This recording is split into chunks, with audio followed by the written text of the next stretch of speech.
Police శాఖ వారి ఆధ్వర్యంలో కల్తీ కల్లుపై అవగాహన సదస్సును నిజామాబాద్ జిల్లా సాలూరు మండల కేంద్రంలో నిర్వహించారు। ఈ సదస్సులో భాగంగా ఏసీపీ సోమేశ్వర్ గ్రామానికి వచ్చి తన సందేశాన్ని గ్రామస్తులకు తెలపడం జరిగింది।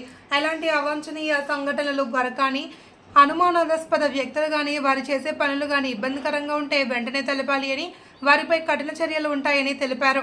ఈ కార్యక్రమంలో rural SI Machender Reddy, SS chairman Alle Janardhan మరియు గ్రామస్తులు పాల్గొనడం జరిగింది।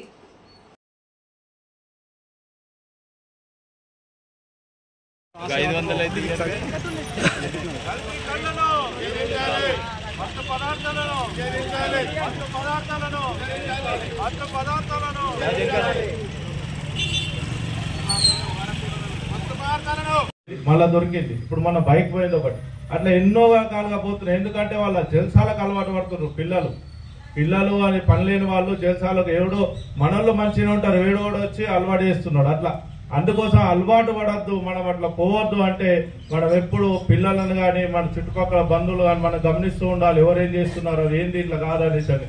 కాబట్టి అది ఎందుకంటే చాలా చెడ్డని దారి తీస్తుంది। కావున ఈ దొంగతనాలు ఇవన్నీ జల్సాలకు అలవాటు పడి అవన్నీ చేస్తున్నారు। ఎందుకంటే వాళ్ళు అమ్మేస్తారు, ఆ డబ్బులు వస్తాయి, మళ్ళీ జల్సాలకు అలవాటు పడతారు। కాబట్టి అట్లాంటి దానికి పోకుండా మళ్ళా అట్లా ఇరుకుతే ఇంకా పేరు వస్తే కూడా నాన్ బెయిలబుల్ కేసులు ఉంటాయి। ఈరోజు బాగా స్ట్రిక్ట్ గా వ్యవహరిస్తుంది ప్రభుత్వం, నాన్ బెయిలబుల్ కేసులు ఉన్నాయి। కాబట్టి మనం దానికి పోకుండా మనం అందరం జాగ్రత్త పడుతూ ముందుకెళ్తూ మరి ఏ ఇబ్బంది అయినా ఏ సమస్య ఉన్నా మనం వెంటనే సార్ గారికి, మచ్చేందర్ సార్ గారికి ఫోన్ చేయడం కానీ, మరి టౌన్ కు 100 కాల్ ఉంటుంది, 100 కాల్ ఫోన్ చేయడం చెప్పడం కానీ మన బాధ్యత। ఎందుకంటే మనం బాగుంటేనే అంత బాగుంటారు। ఎందుకంటే మనకు ఎప్పుడు ఎక్కడంటే మనకి విలేజ్లలో మనం బాగుండాలని కోరుకునేది మన పోలీసు వాళ్ళు। మన దేశం కోసం ఏదైతే మిలిటరీ వాళ్ళు అక్కడ దేశం కోసం పోరాడతారో ఇక్కడ పోలీసు వాళ్ళు మన కోసం, మన మంచి చెడు కోసం వాళ్ళు ఎప్పుడు పొద్దున్న రాత్రి తేడా లేకుండా మన కోసం వాళ్ళు ఇక్కడ ఉంటారు। కావున వాళ్ళు ఏదున్నా సమస్య ఉన్నా, మనకి ఏ ఇబ్బంది ఉన్నా కానీ ఏ సమస్య ఉన్నా వెంటనే 100 డైల్ కానీ చేసి సార్ కానీ ఫోన్ చేసి మనం చెప్పాల్సిన బాధ్యత మనది।